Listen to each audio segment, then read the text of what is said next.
வணக்கம் and welcome to Restore Tamil. ஃபைனலாக Hero அவங்களுடைய 2024 மாடல் ஹீரோ டெஸ்டினி 125ஓட டிசைனர் ரிவீல் பண்ணியிருக்காங்க. அது கூட ஒரு சில ஃபீச்சர்ஸ் அண்ட் இன்ஜின், அந்த வண்டியோட அந்த ஒரு டைமென்ஷன்ஸ்ன்ற மாதிரி நிறைய விஷயத்தையும் அது கூடயே சேர்ந்து ரிவீல் பண்ணியிருக்காங்க. அதனால் இன்றைக்கி நம்ம இந்த வீடியோவில் இப்போ புதுசாக லான்ச் ஆகிருக்க இந்த ஹீரோ டெஸ்டினி 125ல என்னென்ன விஷயங்கள் புதுசாக கொடுத்துருக்காங்கன்ற மாதிரி எல்லா விஷயத்தையும் பார்ப்போம். முன்னாடி சின்ன ஒரு அந்த கிளை சப்ஸ்கிரைப் பண்ணேன் ஒரு செகண்ட் ஸ்பெண்ட் பண்ணிட்டு தட்டி விட்டிங்கன்னா அது மாதிரி சூப்பர் ஃபோன் ஆட்டோமொபைல் கண்டென்ட்ஸ் உங்களை தேடி வந்துக்கிட்டே இருக்கும்.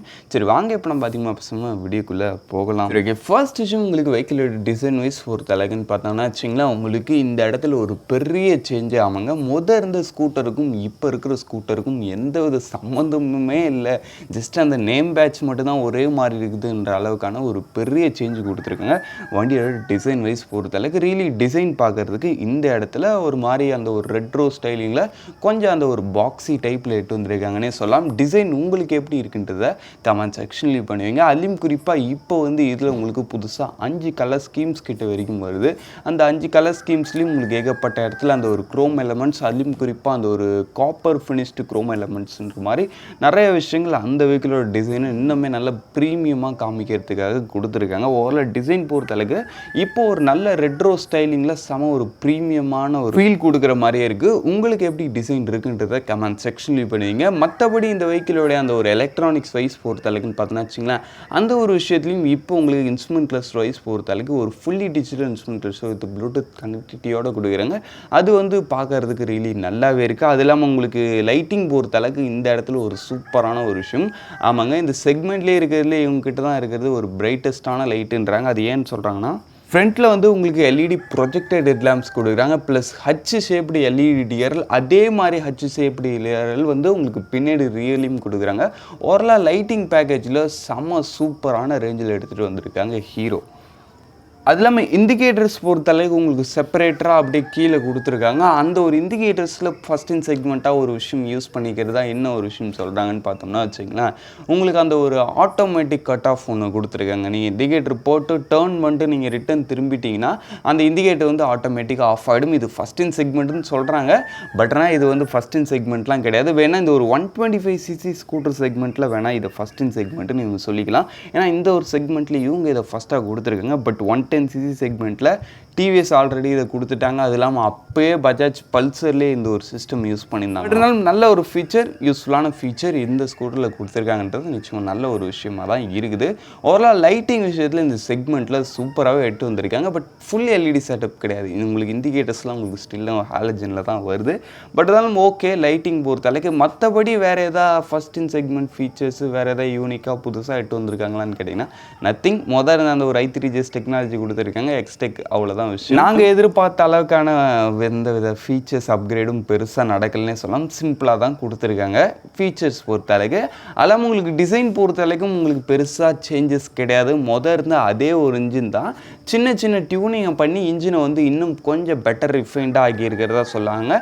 அதெல்லாம் உங்களுக்கு இருந்ததோட இப்போ உங்களுக்கு மைலேஜுமே வேறு லெவலில் கிடைக்குதான். இதுக்கு மெயின் ரீசன் என்னென்னு பார்த்தோம்னா நம்மளுக்கு சின்ன வீல்ஸ் இருந்துச்சு. பட் ஆனால் இப்போ அதை அப்கிரேட் பண்ணி நல்ல ஒரு பெரிய 12 இன்ச்சஸ் வீல்ஸாக எடுத்துகிட்டு வந்திருக்காங்க. இந்த ஒரு 12 இன்ச்சஸ் வீல் மூலமாக உங்களுக்கு நல்ல ஒரு பெட்டர் ஆக்சலேஷன், அது இல்லாமல் உங்களுக்கு ஒரு better power and performance and நல்ல ஒரு ஃபியூல் எஃபிஷியன்சி ஆஃபர் பண்ணுதான் இந்த ஒரு வெஹிக்கிள். அது இல்லாமல் சேஸ் விஷயத்துலையும் சின்ன ஒரு சில சேஞ்சஸ் கொடுத்து இருந்ததை விட இந்த வெஹிக்கிளோட வீல் பேஸை இப்போ நல்லாவே அதிகப்படுத்தியிருக்காங்க. இப்படி அதிகப்படுத்திருக்கிறதுல என்ன ஒரு பெனிஃபிட்னு பார்த்தோம்னா, உங்களுக்கு ஃபுட்போர்ட் அண்ட் சீட்டிங் நல்ல ஒரு கம்ஃபர்டபுள் அண்ட் நல்ல ஒரு ஸ்பேசியஸான ரேஞ்சில் வருது. அவங்க சீட்டிங் வைஸ் பொறுத்தளவுக்கு நல்ல ஒரு லென்த்தியரான சீட்டு, அட் த சேம் டைம் உங்களுக்கு ஃபுட்போர்டும் நல்ல ஒரு ஸ்பேசியஸான ஃபுட்போர்டு கொடுக்குறாங்கன்றப்ப ஓவரலாக நல்ல ஒரு ஸ்பேசியஸாக எட்டு வந்திருக்காங்க. அதெல்லாம் ஸ்பேசியஸ்ன்னு பேசும்போது மற்ற அந்த ஒரு அண்டர்ஸ்டிச் ஸ்டோரேஜ் க்ளவுட் பாக்ஸ் பொறுத்தளவுக்கு ஒரு வாட்டர் பாட்டில் வைக்கலாம், எந்த வித பிரச்சனையும் இல்லை. அதுக்கு பக்கத்துலேயே உங்களுக்கு யூஎஸ்பி சார்ஜிங் போட்டும் கொடுத்துறாங்க.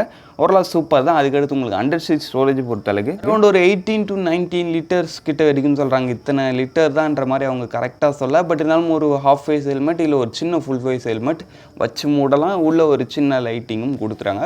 ஓவரால் டிசைன் ஸ்ட்ரக்சரில் ஒரு நல்ல டீசெண்டான ரேஞ்சில் எட்டு வந்திருக்காங்க. பட் என்னதான் இருந்தாலும் ஃபீச்சர்ஸில் எனக்கு அந்த அளவுக்கு சாட்டிஸ்ஃபேக்ஷன் இல்லைன்னே சொல்லலாம். நாங்கள் நிறைய எதிர்பார்த்தோம். இதுக்கு கொஞ்ச நாள் முன்னாடி தான் டிவிஎஸ் லான்ச் ஆச்சு. அவங்களும் அடித்து மாஸ் பண்ணிட்டாங்க இந்த செக்மெண்ட்டில். இவங்களும் அதுக்கேற்ற மாதிரி ஏதாவது பண்ணுவாங்கன்னு நினச்சோம். பட் அந்த அளவுக்கு பண்ணல. பட் இருந்தாலும் ஓகேன்ற மாதிரி இருக்கிறாங்க. ஆமாங்க. இன்ஜின் வைஸாவது ஏதாவது புது அப்கிரேடு, ஏதாவது ஒரு சில டெக்னாலஜி அது மாதிரி ஏதாவது யூஸ் பண்ணியிருக்கலாம். பட் இன்ஜினும் இருந்த அதே இன்ஜின் பவர் ஃபிகர் வைஸும் பொறுத்தளவுக்கு சேம் தான். இருந்த மாதிரி ஒரு 9 BHP and 10.4 newton metres of torque. But என்ன ஒன்று வந்து அரௌண்ட் ஒரு 50 கேஎம்பிஎல் வரைக்கும் மைலேஜ் தரும்னு சொன்னாங்க, 45லேருந்து 50 வரைக்கும். பட் ஆனால் இப்போ அந்த ஒரு கம்பெனி ரிப்போர்ட்டட் மைலேஜ் வந்து 59 கேஎம்பிஎல் வரைக்கும் தரதா சொல்கிறாங்க. 59 எனக்கு தெரிஞ்ச எல்லாருக்கும் தருமான்னு கேட்டால் டவுட்ஃபுல் தான். மேபி 50 to 55 வரைக்கும் வந்தால் கூட நிச்சயமாக இந்த ஒரு 125cc செக்மெண்ட்டில் இதோடைய மைலேஜ்ன்றது ஒரு சூப்பரான ஒரு ரேஞ்சு தான். ஏன்னா ஸ்கூட்டர்ஸ் பொறுத்தளவுக்கு 59 கேஎம்பிஎல்ன்றது ஒரு பெரிய மைலேஜ் ஃபிகர்ஸ். அதை அட்டைன் பண்ணுறதுன்றது அவ்வளோ அசால்ட்டான விஷயம் கிடையாது. ஜஸ்ட் அந்த ஒரு பெரிய வீல்ஸ் கொடுத்து அது இல்லாமல் இன்ஜினில் ஒரு சில ரிஃபைன்மெண்ட் டியூன்ஸ் பண்ணி இருந்ததை விட இப்போ வண்டியை வந்து ஒரு நல்ல ஃபியூல் எஃபிஷியன்ட் அண்ட் நல்ல ஒரு ரிஃபைன்டான ஒரு வெஹிக்கிளாகவும் ஆக்கி இருக்கிறதா சொல்கிறாங்க. இது ஸ்பெசிஃபிகேஷன்ஸ் வைஸ் கேட்க நிச்சயமாக நல்லா தான் இருக்குது. பட் இருந்தாலும் ரியல் லைஃப்பில் ஓட்டி பார்க்கும்போது இன்னும் கொஞ்சம் பெட்டராக புரியும். சரி, ஓகே. நெக்ஸ்ட் நம்மளுக்கு வேறு என்ன அப்கிரேட் பண்ணியிருக்காங்கன்னு பார்த்தா பிரேக்கிங்கில் உங்களுக்கு நிச்சயமாக நல்ல ஒரு அப்கிரேட் கொடுத்துருக்காங்க. அவங்க ஃப்ரண்ட்டில் இப்போ வந்து உங்களுக்கு டிஸ்க் ஆப்ஷன் வந்து இது வந்து ரியலி ஒரு சூப்பரான விஷயம். அது இல்லாமல் உங்களுக்கு வீல்ஸ் பொறுத்தளவுக்கும் 12 இன்ச்சஸ் பெரிய வீல்ஸ் கொடுத்துருக்காங்கன்னு சொன்னேன். 12 இன்ச்சஸ் பெரிய வீல்ஸ் தான். அது இல்லாமல் இது வந்து உங்களுக்கு டுவெல் டோன் கலர் டோனில் வரக்கூடிய ஒரு டைமண்ட் கட் அலாய் வீல்ஸோட வரும். அப்படின்றப்போ ஓவராலாக இந்த டைம் வந்து ஹீரோ வந்து காஸ்மெட்டிக்ஸில் தான் அப்கிரேடில் ஃபோக்கஸ் பண்ணியிருக்காங்க. மற்றபடி இன்ஜின் ஃபீச்சர்ஸ் மாதிரி விஷயங்கள் அவங்க அந்த அளவுக்குலாம் ஃபோக்கஸ்டாக இல்லை. டிசைனை தான் அடித்து சூப்பராக எடுத்து வந்திருக்காங்க. அதுவும் உங்களுக்கு பிடிச்சிருக்கா இல்லைன்றத முடிவு பண்ணுங்கள். ஃபைனலாக எல்லாத்தையும் பார்த்து முடிச்சாச்சு. இப்போ நம்ம இம்பார்ட்டன்ட் பாயிண்ட்டான ப்ரைஸிங்க்கு வரலான்னு பார்த்தா ப்ரைஸிங் இப்போதைக்கு அவங்க ரிவீல் பண்ணல. பட் ஆனால் என்ன கேட்டிங்கன்னா இந்த வண்டியோட அந்த ஒரு சேல்ஸுன்றது அந்த வெஹிக்கிளோடைய சேல்ஸ் அந்த ஒரு ப்ரைஸிங்கை தான் டிபெண்ட் ஆகிருக்குது. இவ்வளோ விஷயங்கள் பண்ணதை விட ஹீரோ அந்த ப்ரைஸிங்கில் எப்படி பெர்ஃபார்மன்ஸ் பண்ண போகிறாங்கன்றது தான் விஷயமே. அதை மட்டும் நல்லா பண்ணிட்டா நிச்சயமாக இந்த ஒரு ஸ்கூட்டர் இந்த ஒரு 125cc செக்மெண்ட்டில் நல்ல ஒரு ரேஞ்சில் வரும்ன்றதை நம்புவோம். இப்போதைக்கு இந்த வீடியோ நம்ம இங்கே முடிச்சுவோம். தேங்க் ஃபார் வாட்சிங். Bye. See you. See you later.